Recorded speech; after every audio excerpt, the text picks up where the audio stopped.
Good morning, everybody. This is Randy with Snap Judgments. Sorry, I'm starting a couple minutes late. I thought that I would start this episode out sharing a funny little picture, little personal view into our household here. I got this large bone for my dog. He's a 100-pound German Shepherd. He is terrified of it. Our 5 pound, 6 month old kitten, on the other hand, loves it. I just, you know, listen, sometimes you got to go off script and off football for a moment. Um, but listen, we're back, and today we're getting into the Patriots offseason plan through the lens of free agency. Um, what I want to start with, the most important thing here is some context, okay? Because the fan conversation right now, it's emotional, it's reactionary, it's drifting into the two worst places: panic and fantasy. This team overachieved, period. They played out of their league at times. They got ahead of schedule and they rode that momentum all the way to a Super Bowl appearance. And that's great. We're not apologizing for it. You beat the teams in front of you. That's what good organizations do. But it's also true that this postseason path didn't feature the usual AFC gauntlet.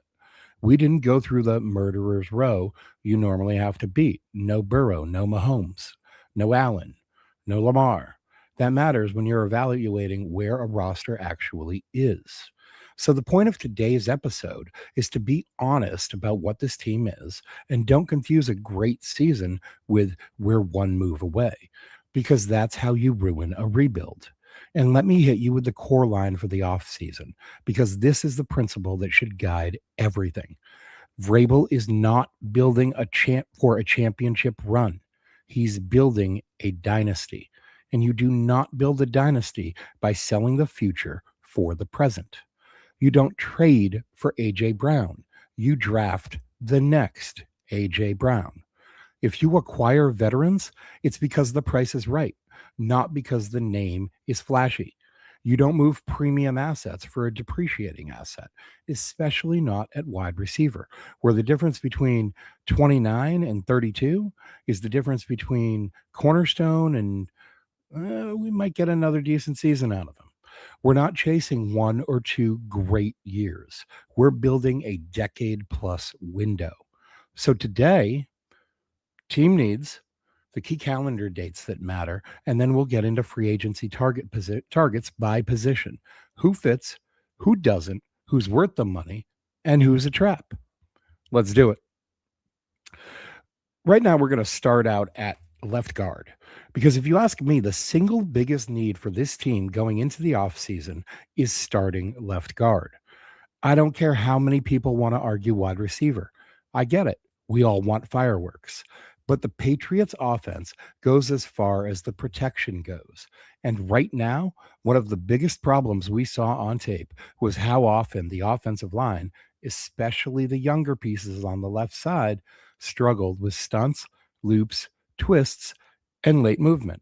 So, what I want at left guard is very specific. I want a long, large, veteran guard who can be a stabilizer, someone who can communicate, somebody who can pass off gains, somebody who can help Campbell and Wilson understand what they're seeing pre snap and how it changes post snap. Because right now, we're getting beat by simple defensive movement too often. That's not about talent, that's about processing and reps. And veterans help that faster than anything else.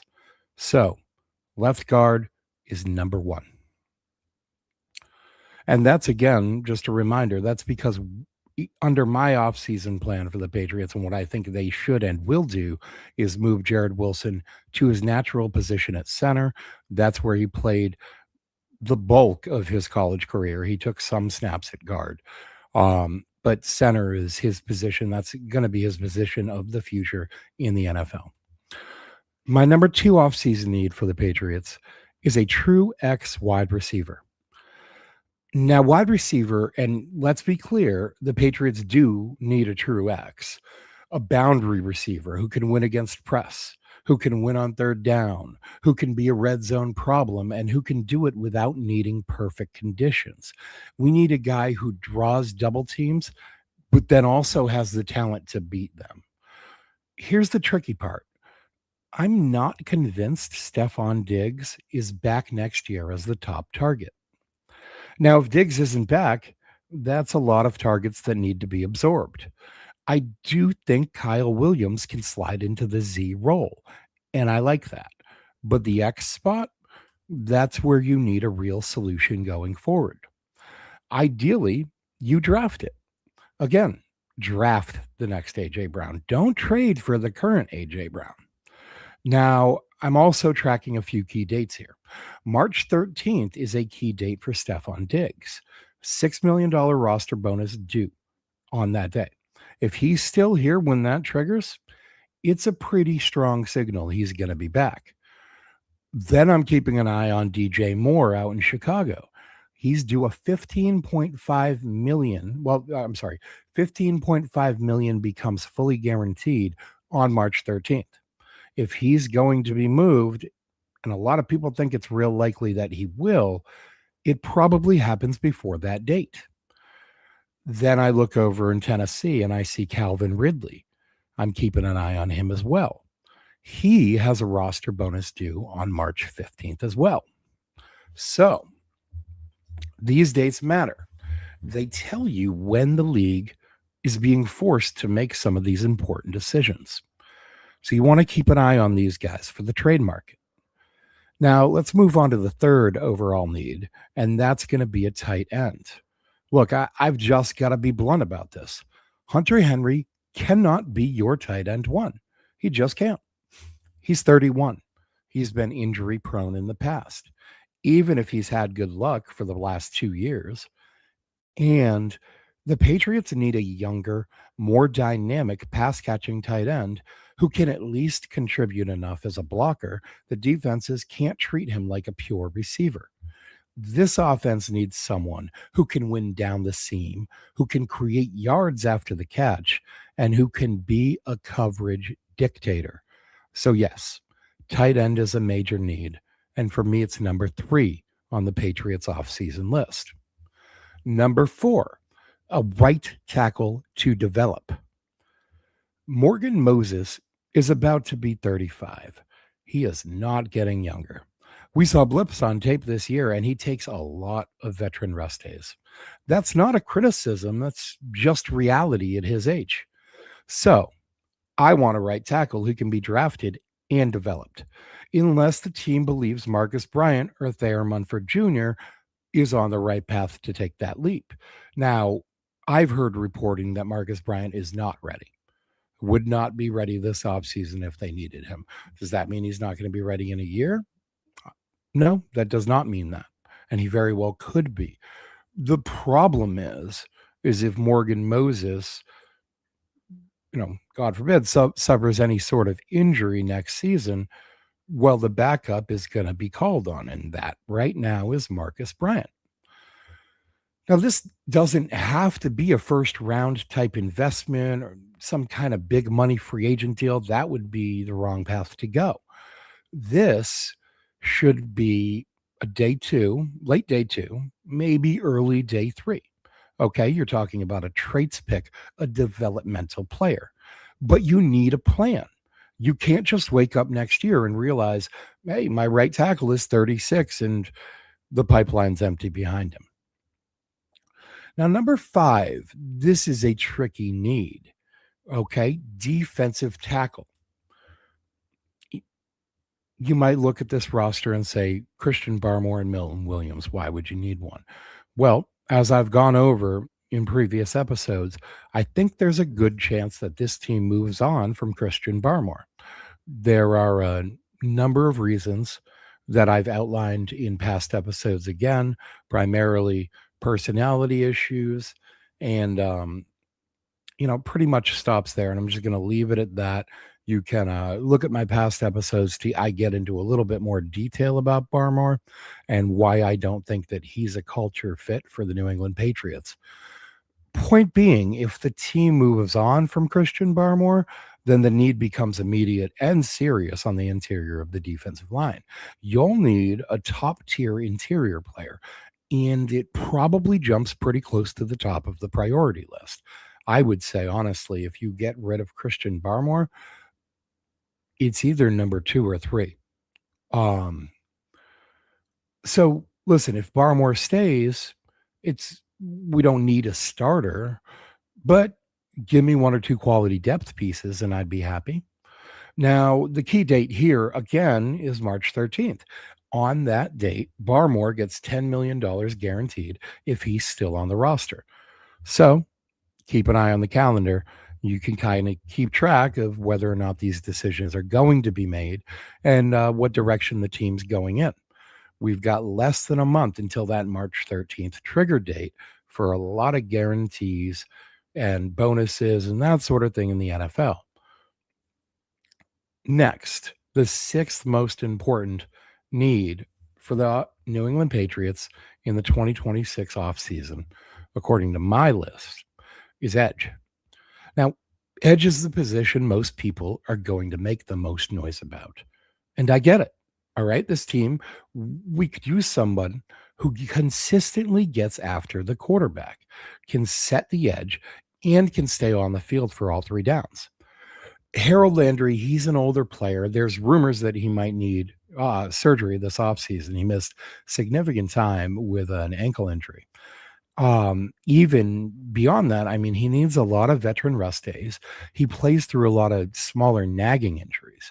Now, he's a culture setter, a locker room guy, he's a tone guy. He's still skilled, but the reps are there for a young edge rusher with real promise, or even a star where Landry becomes more of a rotational support piece. Now, you can't cut Landry really without serious financial implications until after next season. He's basically uncuttable at this point.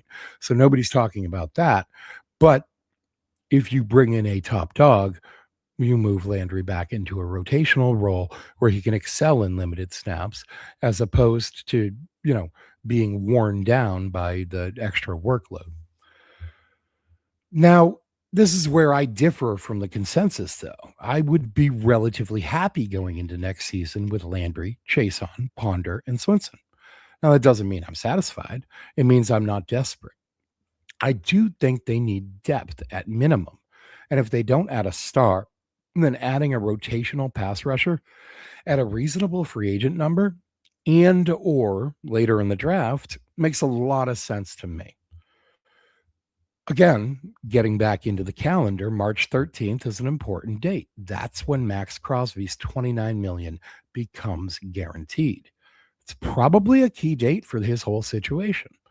Bryce Huff as well is due a roster bonus on March 13th. He might be cut by then, depending on the team's direction. That adds another legitimate free agent option for this team. Number 7 on our team needs list for the New England Patriots. Number 7, linebacker. I think that this linebacker room needs upgrading. Running backs killed this team, and the Super Bowl example is the perfect one. And now running backs killed this team on the outside, okay?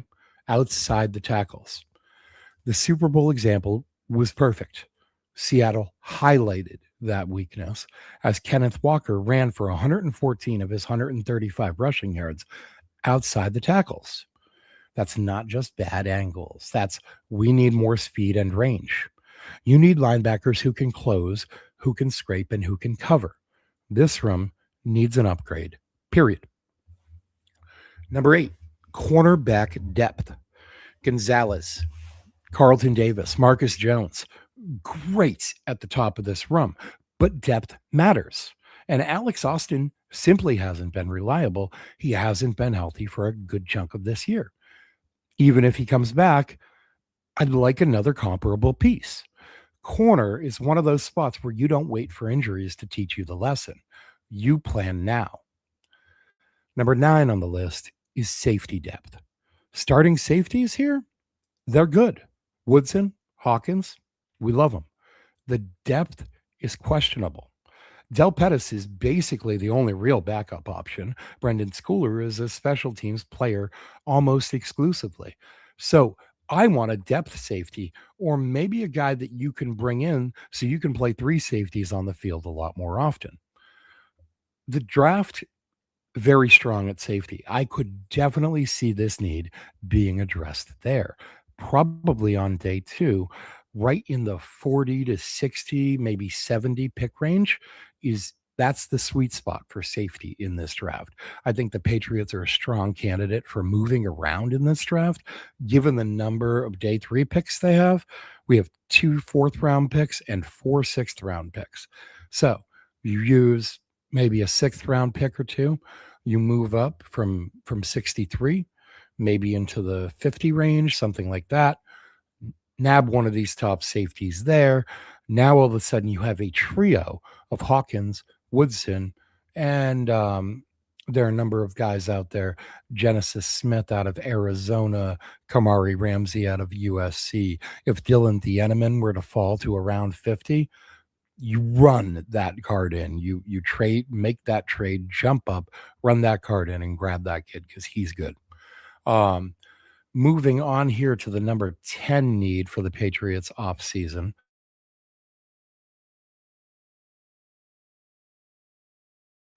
Excuse me. And I'm going to list running back depth and a returner.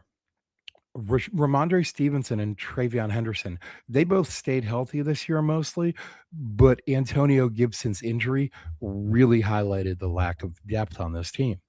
They struggled to find somebody who could earn any playing time at all. The ideal solution? A kick return specialist who can also be your third running back. Now, the interesting part is that sounds a lot like Gibson, right? So you've got to really figure out where his ACL's at, where your how your medical staff feels about him, and go from there.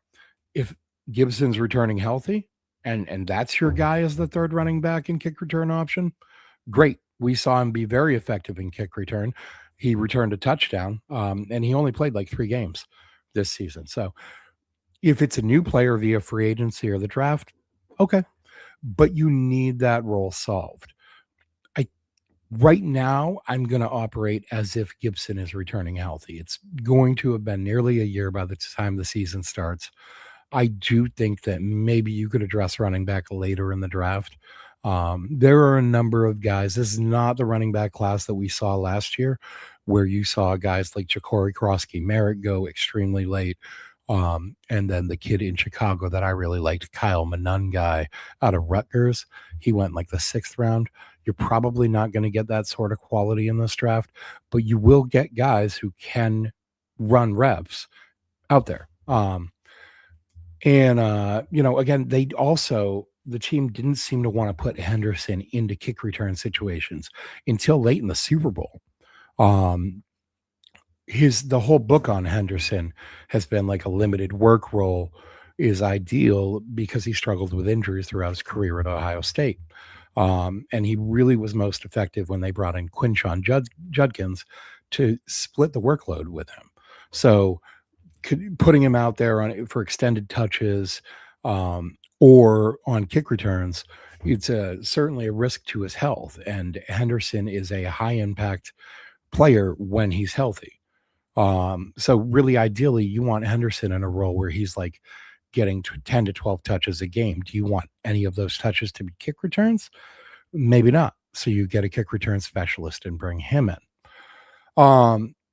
Now let's get to the part that's fun for a lot of people, right? Let's talk about specific targets. All right. And I'm going to do my best to structure this in the way that an actual front office might. Not who's the biggest name, but we want to talk about who fits the role, what's the cost, what's the risk, and what's the payoff. Okay, this is risk reward analysis the entire way down, essentially, because that's how building a team is done. It's opportunity cost and risk reward analysis. We're going to start with our left guard targets. Number 1 on my list is Joel Bitonio. Now, if Joel Bitonio hits the market, he immediately becomes one of the most logical targets for what I described earlier, a veteran who is long, big, and steady. He's 6'4", 320 pounds, long arms for a guard, and even at 34, he's still a high-level pass protector. This is what I like about him is he is technically consistent, low penalty count, still plays every snap. What I don't like, though, His run blocking, it's declined a bit with age, and you're definitely buying the back end of a career. But remember, not every signing is a decade-long signing. Sometimes you're buying stability while you draft and develop around it. If Batonio's price point is reasonable, that's a very clean solution for what we want. You go in there and you sign him to a 1 or 2 year deal that you can get out of quickly after the first year, and then you draft a late round rookie. Hold on 1 second because my animals are driving me absolutely bonkers.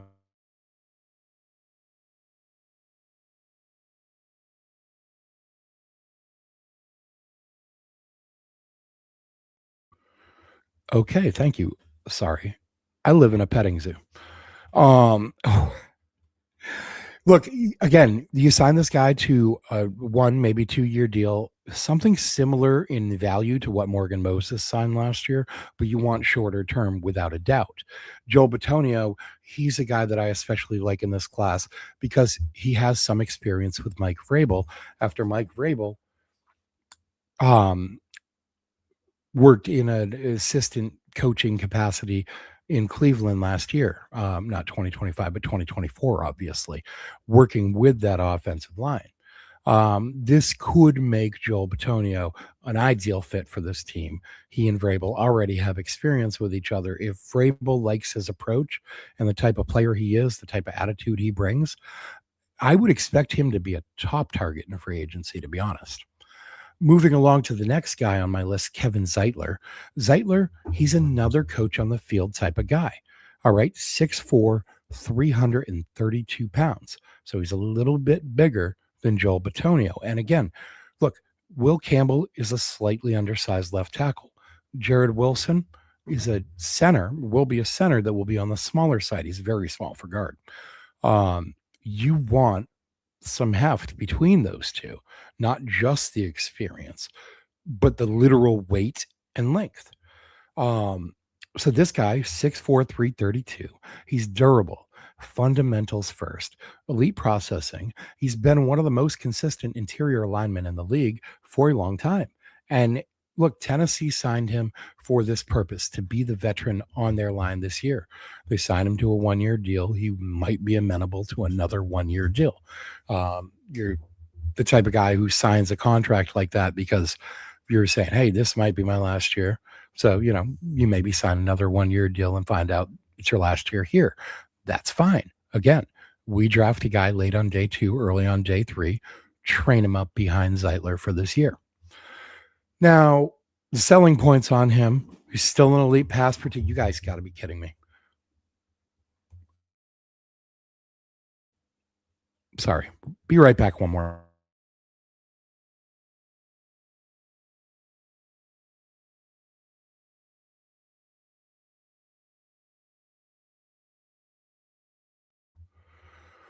All right. Once again, my apologies. I feel like I'm broadcasting from the inside of a pinball machine where two pinballs are just have been fed a massive amount of caffeine and they're just going everywhere. Um, like the inside of a box of Mexican jumping beans. Are those still a thing? I remember when I was a kid, those were always interesting to me. Anyway, the selling points on Kevin Zeitler. Look, he's an elite pass protector. He wins with balance and technique. He's got the leadership, IQ, and communication that you need to put behind these two young players on the offensive line. The risk, though, he's 35. You're definitely renting. You're not buying. This is a 1 year thing, okay? Again, if your goal is to keep the offense functional while you develop both the young guys around him and a young guy behind him, this is an ideal fit. Now, another name you might be hearing is Elijah Vera Tucker. We're going to call him AVT for short, as he's known throughout the league. Now, AVT, he's the most talented of the group when healthy. He's versatile. He can play multiple positions along the offensive line, and he's got Pro Bowl caliber tape in the NFL. But there's one real concern with him. The injury history is significant. He's missed an entire season and had multiple season-ending injuries throughout his career. So, AVT, classic upside play, okay? If he's healthy, you upgrade the line significantly. If not, you paid for the idea of what he could have been. I like him, but it's contract dependent. If there's a team friendly structure type contract with protection, okay, I could be sold. But if he wants something with heavy guarantees, no thanks, I'm out. All right. Moving along here, Zion Johnson. He's kind of a high floor type guard. He's durable, he's powerful, he plays through everything. I believe he plays on the right side in LA. He's not great. Okay, he's an average starter. His run block win rate is elite though. His pass protection inconsistent, but it's not disastrous. This is a player I'd consider if you want availability, size and strength, stability. And again, this guy is very good size on him. Okay. He, hold on, I got it written down right over here. So I didn't actually copy it to this side, but, look, 6'2" and 5'8", a little shorter than the other guys, 315, average size, 34-inch arms, great length. Okay. A+ elite length for the guard position. So if you want those things, you might consider him. Probably a price point of about 10 million. He's not a highlight reel player, but he could help. Also a guy to consider if you're in the line of thinking that some people have talked about potentially moving on from Onwenu. I think that is crazy. He was your best offensive lineman this year. You don't take a team that's got a slightly improving offensive line and get rid of their best guy. What you do is you improve the other positions so that best guy is no longer their best guy, right? Now, Evan Neal is the next name I've got on this list, and the last name I've got on this list. He's a reclamation project at best. Massive frame on this guy, okay? Rare size. You're talking 6'7.5", 337 with 34-inch arms. In an ideal world, you take him and you turn him into a backup that can go guard or right tackle maybe, or guard or left tackle maybe. Look, this guy was initially drafted in the top 10 of his draft. He's got elite physical tools. But injuries and technical issues have been real throughout his time in the league. There's a reason he's going to be on the free agency block. If you sign Evan Neal, you're basically betting that your coaching staff can fix a player who hasn't been fixed yet. And that's not impossible, but it's definitely a risk. This is a cheap upside signing only, not a foundational plan. But hey, you never know how it works out, right? Ideally, hey, he turns into a long-term starter of some sort. That'd be great. If he doesn't, not the worst thing in the world. Nope, sorry. I should have changed that picture earlier. I'm busy being terrorized by my tiny cats. All right, moving along, we're going to talk about the tight end position. Now, tight end is a position the Patriots could really upgrade this offseason if they hit right. It's a good position in free agency. There are a couple reasonably good positions in the prospects in the draft that we'll talk about at some point as well. First, let's talk about Kyle Pitts, because Kyle Pitts is a unicorn. If he hits free agency and he doesn't get tagged, he's easily the top target. But you have to know what you're buying. You're buying elite receiving range, a mismatch weapon, seam stretching, power slot usage. But you're not getting a whole lot of dominant inline blocking. You'll have to answer that in another way. Maybe go pursuing someone like a Foster Moreau or someone along those lines. There are blocking tight ends also available later in the draft. Maybe that's something, or maybe you continue to develop CJ Dupree, the UDFA you signed last year after the draft, who was known primarily for his blocking. If you bring Pitts in, you're changing the offense. That's a good thing if you're ready to build around it. Another name you're going to hear a lot is David Njoku.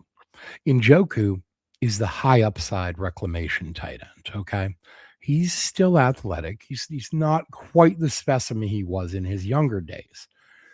He's still dangerous after the catch, and he's improved as a blocker compared to earlier on in his career. The question, though, it's health and its role.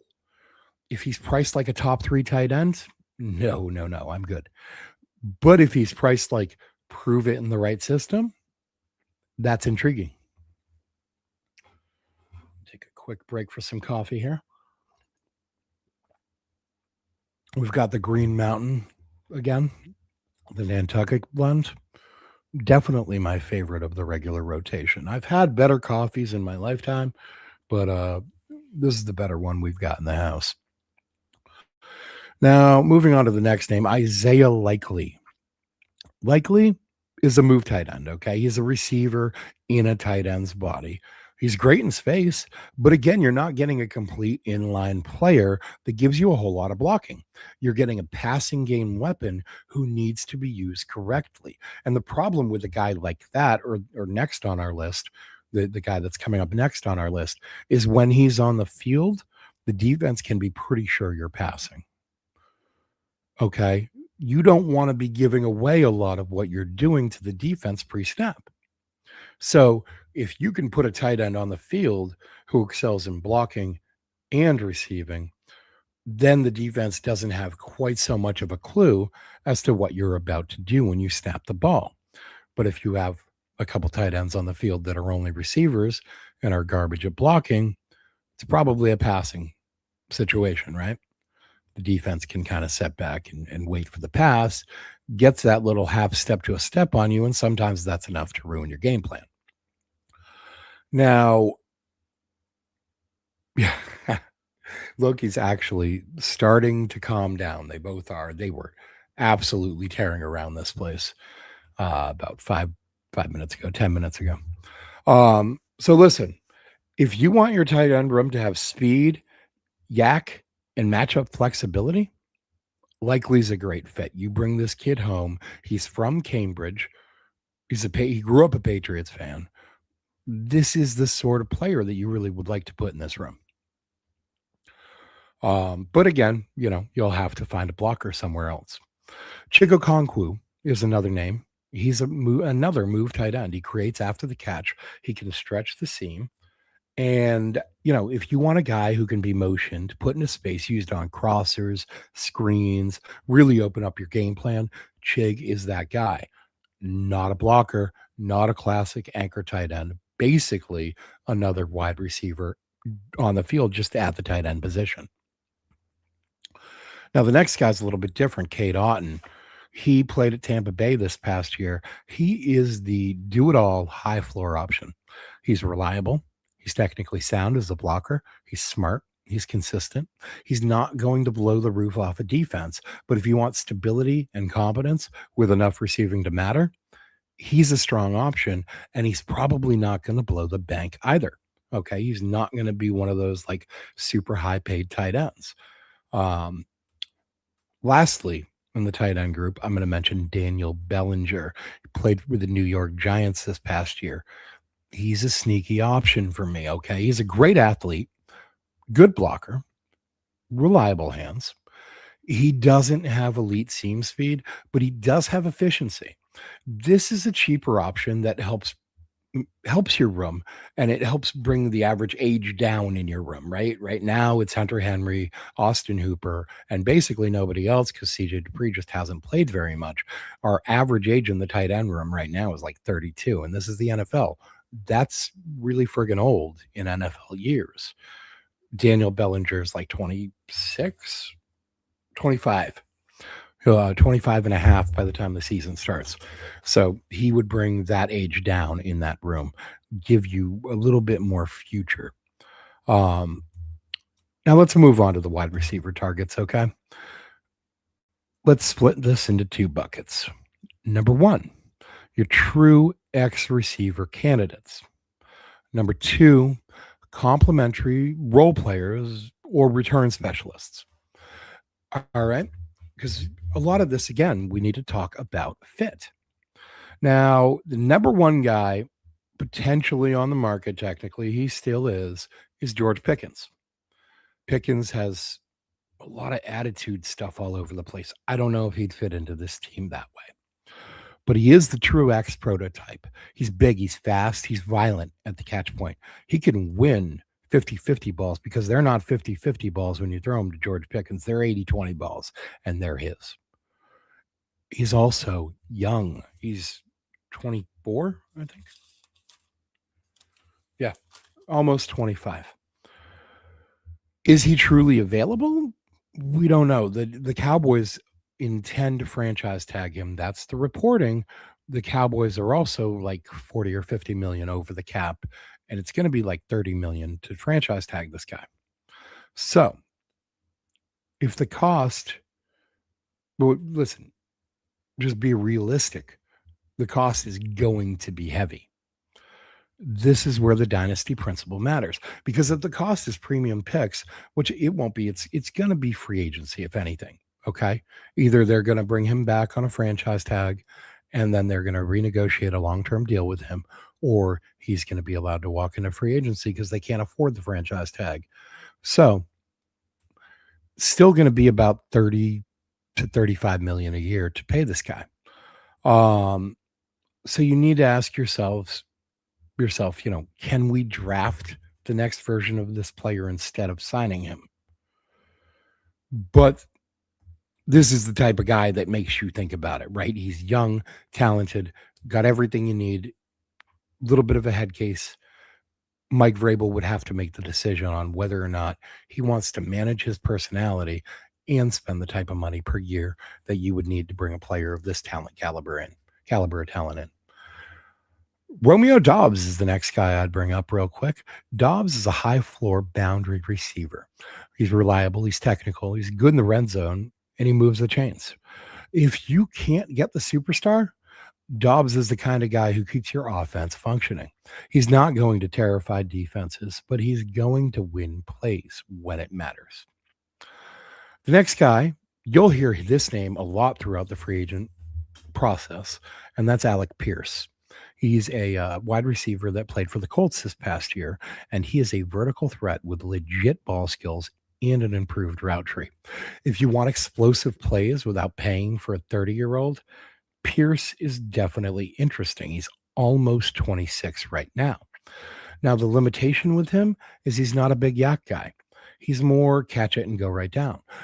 But he creates explosive chunks and gets separation, and that matters. Jawan Jennings, who played with the 49ers this past year, is the next guy on this list, and he is physical, tough. He blocks like a tight end, and he's clutch in the red zone, but he's not fast. That's the drawback. He doesn't get a lot of separation. Okay, so reason he was like a 4th round pick. What he does give you is the physicality, chain moving, contested catch wins, and tone setting. Now, if you follow me, by the way, that sounds a lot like a guy that I'm a big fan of in Malachi Fields. I would prefer to draft Malachi Fields in round 2 or round 3 if he's available, than sign Jawan Jennings to the type of deal that he's going to be looking for, which is going to be in the 20 million a year range. Rashid Shaheed is a guy worth mentioning. He's a speed weapon. He's a return specialist. He's not a true X. He's not your alpha receiver, but as a field stretcher and a returner, he changes games. If you want an explosive element plus special teams value, Shaheed fits. But again, the price point matters. I'm not sure if he's going to be available. The Seattle Seahawks do have the 6th most cap space in the league today as we talk right now. They certainly are in a position where they should be able to bring him back if they want to. And why wouldn't they want to? They just traded some assets for him. Lastly, there's a couple cheap upside bets that I'd like to mention. And one is Sky Moore, who played with the Chiefs. He's got return value, limited offensive value. The next is Treylon Burks. He's a big slot. He's struggled with injuries. There's some rawness still, like 4 years into his NFL career, but some upside potentially. If you want to buy lottery tickets in the free agency, These are the type of guys you're talking about. They're not the main plan, but they're guys you can bring into the room and see what you've got. Treylon Burks, it's worth mentioning, also has experience with Vrabel as he was drafted by the Tennessee Titans as the A.J. Brown replacement when they traded A.J. Brown to Philly. That brings us to talking about the trade market, because I am an expert at transitions like that. Actually, it was totally on accident, but it worked. Point being, anyway, let's talk about A.J. Brown, okay? DJ Moore, and there are a couple other guys too. I would mention Brian Thomas Jr., right? There we go. That's a nice little picture of A.J. Brown and Mike Vrabel having a moment on the sideline. Look, here's my stance, right? I am not anti-trade. I am anti-bad trade. If you acquire assets, it's at an ideal price point. You don't sell off your top assets for a depreciating asset. And yes, a wide receiver at 28 or 29, you might have one or two great years left. Maybe. But you are a declining value asset. We're not building for one or two great years. We're building for a decade plus window. So if the trade cost is multiple premium picks, I'm out. I'm good. If it's a steal because the other team has to move the player, yeah, we can have a conversation. But that is the framework of how you think about these trade deals, whether it be A.J. Brown, whether it be DJ Moore, whether it be Brian Thomas Jr. There's a little pick, DJ Moore there for you too. And then we've got Brian Thomas Jr. Brian Thomas Jr. is a much younger player than DJ Moore or A.J. Brown. He's a guy that I would think about moving on from premium assets for. Now, let's get up into the edge group, okay? There's a number of names out there, and it's an interesting group, all right? There's a lot of good players. There are a few difference makers, really, but there are a lot of good rotational guys. And I think we could use a good rotational guy, especially if Landry goes down. Number one on that list is Boye Mafe. Mafe is the type of player that I like in this scheme. His underlying metrics are strong, even when his sack totals dip.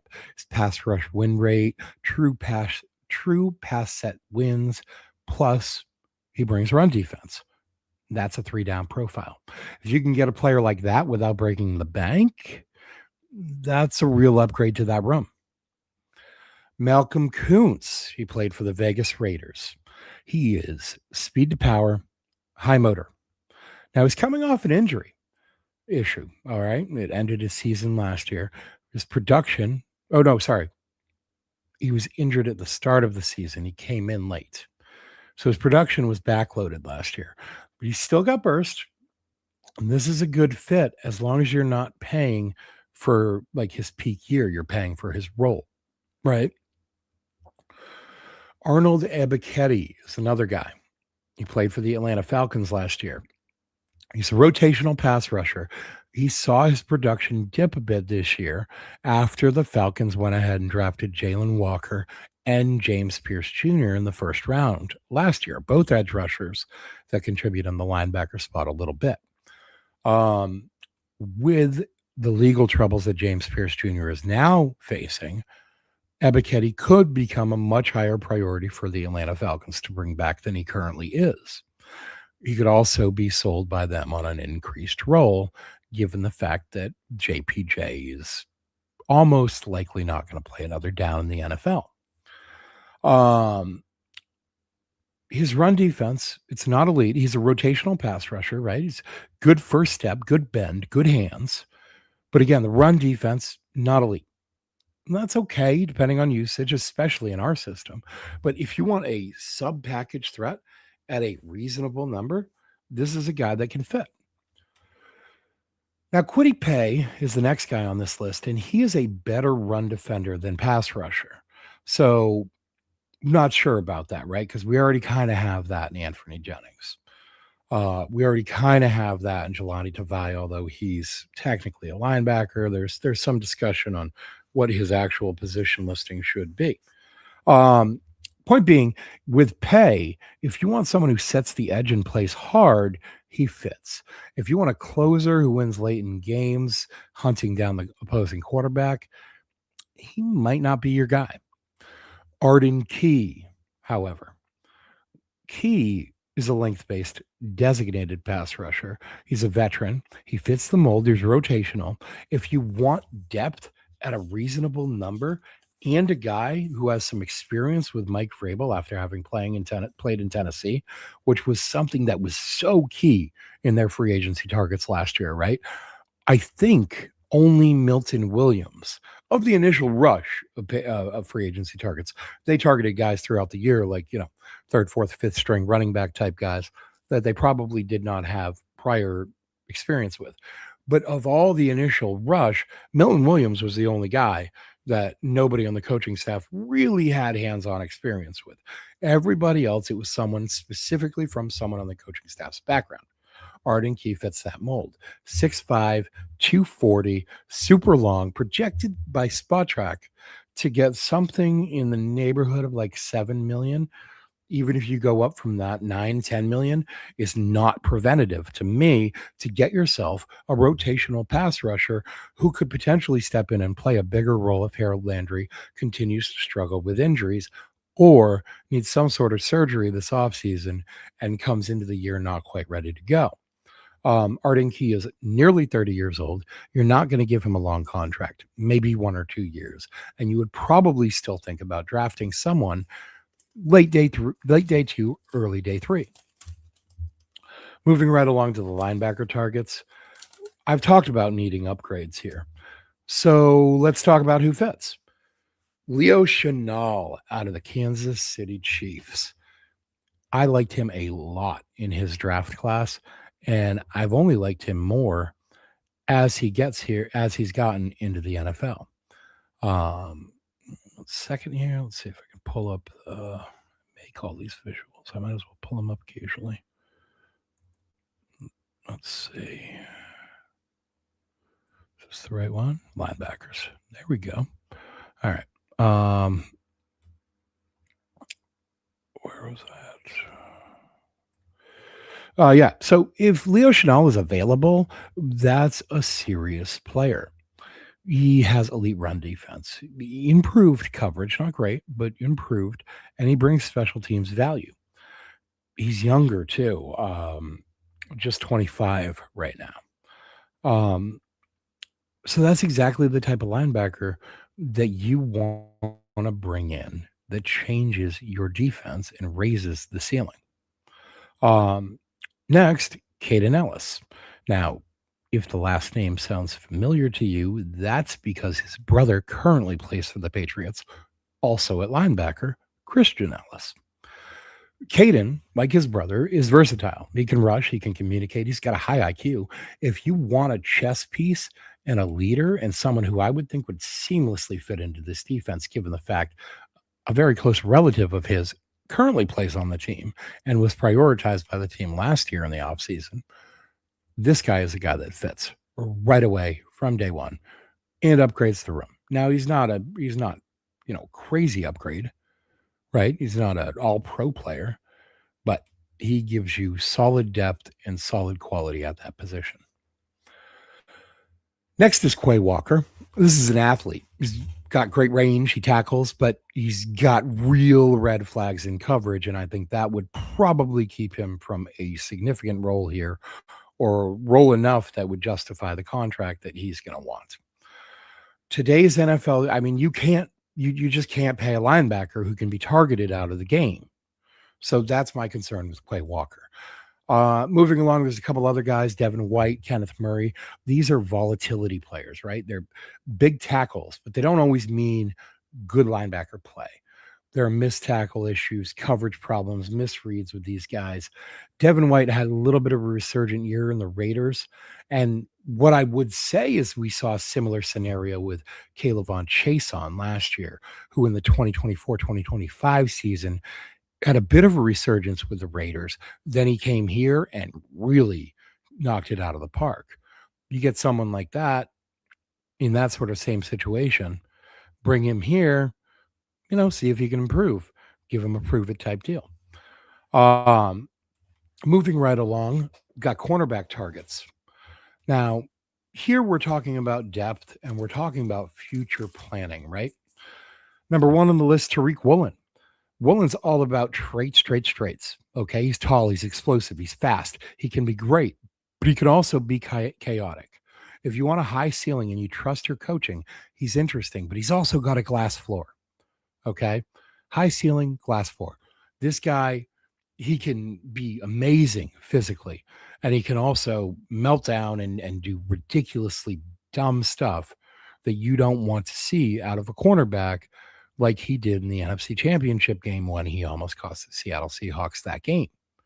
So, really a risky bet, someone you've got to try to make sure you can get on board into the program. Next, you've got Greg Newsome. He's a fluid, smart, man capable corner. Health and penalties have been the concerns, but the talent is real and it outweighs the health and penalties typically, as long as he's on the field. Roger McCreary's next, and this guy, Vrabel familiarity. Okay. Vrabel drafted him out of Auburn. McCreary went a little bit later in the draft. He was an excellent man coverage corner, probably the best in the class. He went a little bit later because he had short arms. This is something that Mike Vrabel has not been afraid of his entire career, those kind of threshold measurements, if you will, for cornerbacks or for left tackles, clearly. Now, again, he's got the short arms. He's got some speed limitations too, but he's a good, reliable player. You bring a guy like this in on a price tag of something like $6-7 million, that's great depth. Okay. If Carlton Davis needs time off, if Christian Gonzalez needs time off, you bring this guy in and he gives you not exact replacement level play, but reasonable starter level play. Then a couple guys to name at the end of this group: Jeff Okudah, Tre'Davious White. These are cheap veteran bets. Okay. Okudah is the new environment might do at this time bet, right? Former top 10 overall pick, definitely. I want to say he was a top 5 overall pick right off the top of my head. Has not worked out. Okay. He was drafted originally by Detroit, then he went to Atlanta, then he went to Minnesota. This is 3 teams, 3 strikeouts. Now, normally he would just be out, right? Under baseball rules, 3 strikes and you're out. But you bring him in on a super cheap deal. You're talking $1-2 million, 1 year prove it deal, and say, hey, listen, can we take those physical talents that people saw earlier in your career and turn them into something here? Maybe, maybe not. I don't know.